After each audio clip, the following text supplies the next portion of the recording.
Ginalantaw sang Department of Agriculture Western Visayas na mayara sang lapses ang tag-iya sang backyard hog farm sa Barautak Viejo, Iloilo. Rason kung nga nagpositibo sa African Swine Fever o kon ASF ang iya hinuptanan nga mga baboy. Sa interview sang Bombo Radio kay Dr. Lerisa Balopeños, ang Chief sang Integrated Laboratory Division sang Department of Agriculture Region 6, iyagin pahayag nga base sa report nga napasa sa ila, may kakulangan sa biosecurity measures bangod masami nga may ginakaduan ang tag-iya. Hindi matumod kung sa diin gid ang index case o kanang ginalinan sa nga mga virus. Dugang sini, wala na sang dapat ikahangawa bangod na contain na ang madamo nga virus kag wala na sang nagdugang pa base sa ilang nga monitoring.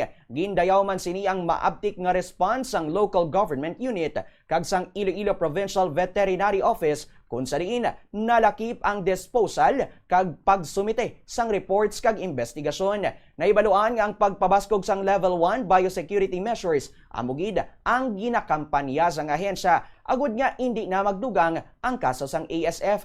Lakip sa sini nga mga tikang amo ang pagbutang sa mga kudal sa babuyan kung sa diin hindi makasulod ang mga manok kag ido. Dapat man nga may ibutang nga foot baths nga may disinfectant. Magluwas diri, dapat nga limitahan man ang pagsulod sa mga tawo kag mga salakyan sa babuyan. Ginapahanumdum man nga likawan ang swill feeding o kun ang paghatag sa mga baboy sang mga damog o kun sobra nga pagkaon.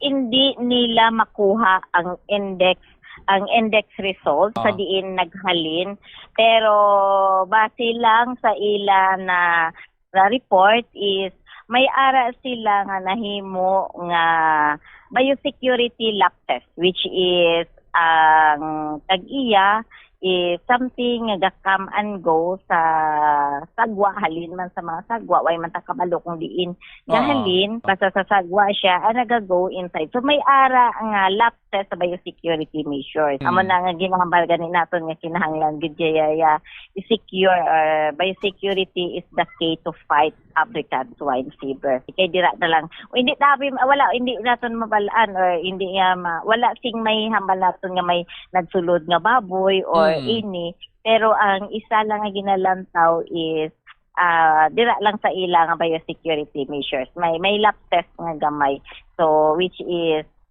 dira lang asta ang makita, pero hindi natin mabalaan kung sa diin gid naghalin. Nabatian si Dr. Lerisa Balopeños.